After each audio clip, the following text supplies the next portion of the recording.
اعوذ باللہ من الشیطان الرجیم بسم اللہ الرحمن الرحیم یا بنی اسرائیل اذکروا نعمتی التی انعمت علیکم واوفوا بعہدی اوف بعہدکم وایای فارہبون۔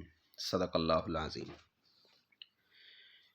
یا بنی اسرائیل، اے بنی اسرائیل، اے اسرائیل کے بیٹو۔ اسرا کا معنی ہوتا ہے عبد یعنی بندہ،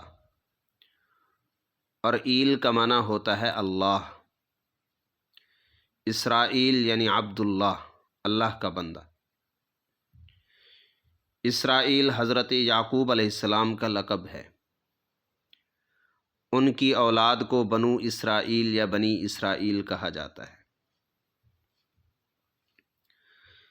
یا بنی اسرائیل، اے اسرائیل کے بیٹو،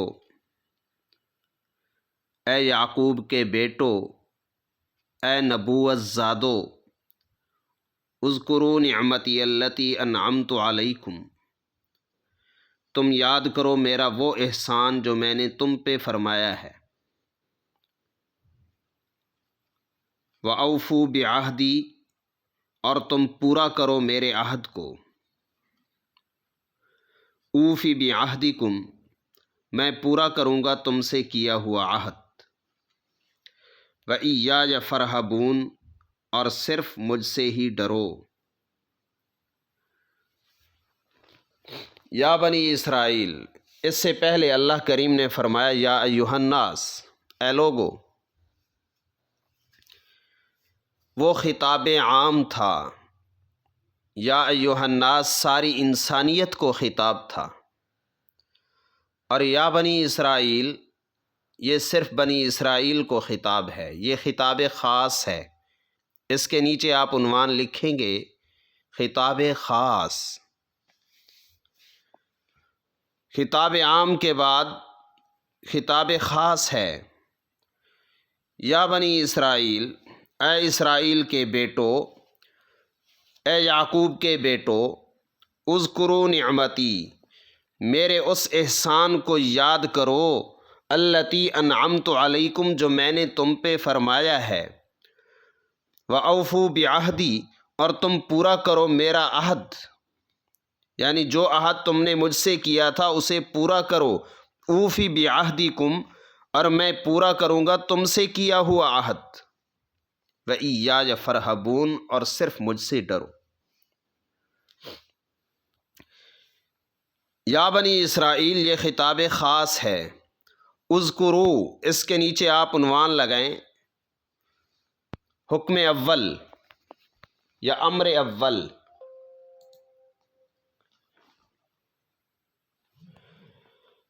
اذکروا نعمتی، حکم اول۔ وَأَوْفُوا بِعَہْدِی، اس کے نیچے لکھیں آپ حکم دوم۔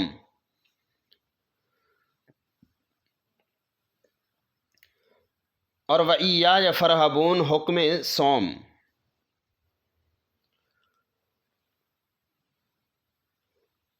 یہ تین حکم ہو چکے۔ آگے فرمایا وَآمِنُوا، اور تم ایمان لاؤ، بما، اس پہ، اس کتاب پہ، انزلت، جسے میں نے اتارا ہے، جسے میں نے نازل کیا ہے، مصدقاً، اس حال میں کہ وہ تصدیق کرنے والی ہے، لما، اس کتاب کی، معکم، جو تمہارے پاس ہے، تمہارے ساتھ ہے۔ وَلَا تَکُونُوا، اور تم نہ بنو، اول کافر بہ، پہلے منکر اس کتاب کے، اس کتاب کا پہلے انکار کرنے والے مت بن جاؤ، ورنہ بعد میں جتنے لوگ اس کا انکار کرتے رہیں گے تو انہیں تو گناہ ملے گا ہی ملے گا، لیکن ان کے برابر تمہیں بھی گناہ ملتا رہے گا، کیونکہ جو کوئی برا طریقہ جاری کر دیتا ہے تو اسے بھی اس کا گناہ ملتا رہتا ہے۔ تمہیں اپنا گناہ بھی ملے گا، ان کا بھی ملے گا۔ ولا تکونوا اول کافر بہ، تم اس کے پہلے منکر، پہلے کافر نہ بنو۔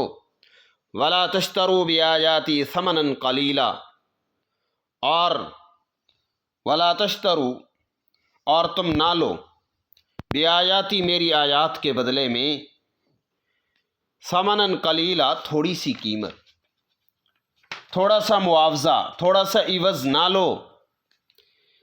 تو کیا مطلب کہ زیادہ عوض لینا چاہیے؟ نہیں، یہ ساری کی ساری دنیا یہ ثمن قلیل ہے، ساری کی ساری دنیا یہ ثمن قلیل ہے، یہ تھوڑی سی قیمت ہے۔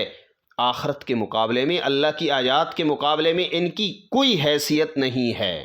اس لیے فرمایا اگر تم ساری دنیا بھی لے لو ان آیات کے بدلے میں، میری آیات بیچ کے، میرے احکام بیچ کے تم اس کے بدلے میں ساری دنیا بھی لے لو، تب بھی یہ قلیل ہے۔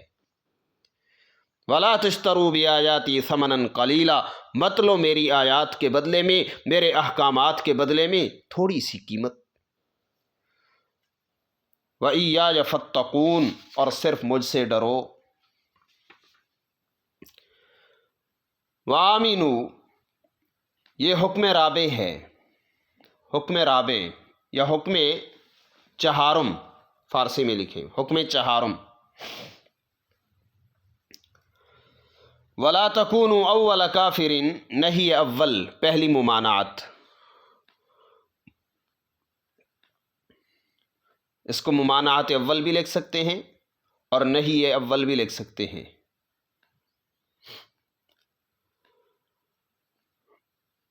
وَلَا تَكُونُوا أَوَّلَ كَافِرٍ بِهِ وَلَا تَشْتَرُوا بِآيَاتِي، نہیں دوم۔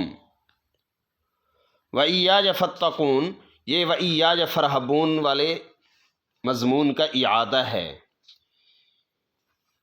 یہ تیسرے حکم کا دوبارہ اعادہ کیا گیا ہے، اسے دوبارہ لایا گیا ہے، اس کی اہمیت بتلانے کے لیے۔ اللہ کے خوف، اللہ کے تقوی، اللہ کی پرہیزگاری، اللہ سے ڈرنے کی اتنی اہمیت ہے، یہ بتلا رہے۔ وَلَا تَلْبِسُوا الْحَقَّ بِالْبَاطِلِ، نہ خلط ملط کرو حق کو باطل کے ساتھ، سچ کو جھوٹ کے ساتھ خلط ملط نہ کرو۔ وَتَكْتُمُوا الْحَقَّ، اور مت چھپاؤ، تکتموا اے لا تکتموا، اس کا عطف تلبسو پہ ہے۔ وَلَا تَكْتُمُوا، مت چھپاؤ تم، الحق کا حق کو، وَأَنْتُمْ تَعْلَمُونَ، جانتے بوجھتے، سچ کو جان بوجھ کر مت چھپاؤ، جانتے بوجھتے سچ کو مت چھپاؤ۔ وَلَا تَلْبِسُوا الْحَقَّ بِالْبَاطِلِ، حق کو خلط ملط نہ کرو باطل کے ساتھ۔ وَتَكْتُمُوا الْحَقَّ، سچ کو، حق کو مت چھپاؤ، وَأَنْتُمْ تَعْلَمُونَ، جانتے بوجھتے۔ لا تلبسوا، یہ نہیں صوم ہے، تیسری نہیں ہے، تیسری ممانعت ہے۔ وَتَكْتُمُوا الْحَقَّ، یہ نہیں چہارم ہے، چوتھی نہیں ہے، چوتھی ممانعت ہے۔ آگے فرماتے ہیں وَأَقِیمُوا الصَّلَاةَ وَآتُوا الزَّکَاةَ، اور قائم کرو نماز کو اور ادا کرو زکوٰۃ۔ وَارْکَعُوا، اور تم رکوع کرو، مع الراکعین، رکوع کرنے والوں کے ساتھ، رکوع کرو رکوع کرنے والوں کے ساتھ۔ اقیمو، یہ امر پنجم ہے یا حکم پنجم ہے، اور آتو یہ حکم ششم ہے، اور ارکعو یہ حکم ہفتم ہے۔ 7 حکم یہاں تک ہو گئے۔ وَارْکَعُوا مَعَ الرَّاكِعِينَ، رکوع کرو رکوع کرنے والوں کے ساتھ۔ مولانا ادریس کاندھلوی رحمۃ اللہ علیہ لکھتے ہیں کہ جماعت اور رکوع یہ شریعت محمدیہ کا خاصہ ہے، باقی شریعتوں میں یہ ان کا حکم نہیں تھا، اس لیے اس کو خصوصی طور پہ رکوع کا ذکر کیا گیا۔ أَتَأْمُرُونَ النَّاسَ بِالْبِرِّ، یہاں پر زجر ہے واعظ بے عمل کو۔ بے عمل واعظ جو ہوتا ہے، جو خود دوسروں کو واعظ کرتا ہے لیکن خود عمل نہیں کرتا، اسے یہاں پہ ڈانٹ ڈپٹ کی جا رہی۔ أَتَأْمُرُونَ النَّاسَ بِالْبِرِّ، کیا تم حکم کرتے ہو لوگوں کو نیکی کا، وَتَنْسَوْنَ أَنفُسَكُمْ، اور بھول جاتے ہو خود کو، وَأَنْتُمْ تَتْلُونَ الْكِتَابَ، حالانکہ تم پڑھتے ہو، تم تلاوت کرتے ہو کتاب کی۔ افلا تعقلون، کیا اتنی عقل نہیں ہے، کیا اتنی سمجھ بھی نہیں ہے تمہیں؟ عقل سے کام لو، سمجھ سے کام لو۔ وَاسْتَعِینُوا بِالصَّبْرِ وَالصَّلَاةِ، اور تم مدد لو صبر سے اور نماز سے۔ استعینوا کے نیچے آپ لکھیں گے